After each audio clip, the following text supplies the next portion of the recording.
U zhvillua eventi përmbyllës i projektit Hartimi i Hartës Digjitale të Shërbimeve Shëndetësore në qarkun e Elbasanit për mirësimin e transparencës dhe aksesit të kujdesit shëndetësor, i zbatuar nga Shoqata për një Shqipëri të Shëndetshme me mbështetjen e Bashkimit Evropian në kuadër të projektit Space të implementuar nga organizata Together for Life. Takimi i mbajtur në ambientet të Hotel Skampa mblodhi profesionistë të shëndetësisë, përfaqësues të pushtetit vendor, institucioneve akademike, medias dhe shoqërisë civile.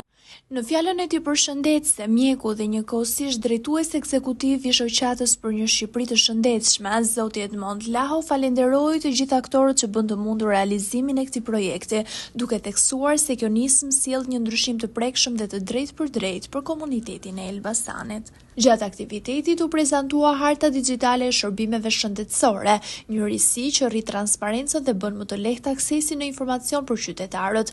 Projekti u vlerësua si një model bashkëpunimi ndërmjet institucioneve publike dhe shoqërisë civile. Shoqata për një Shqipëri të Shëndetshme mbetet e angazhuar për ta çuar përpara këtë nismë drejt një sistemi shëndetësor më transparent, më të digjitalizuar dhe më afër qytetarëve.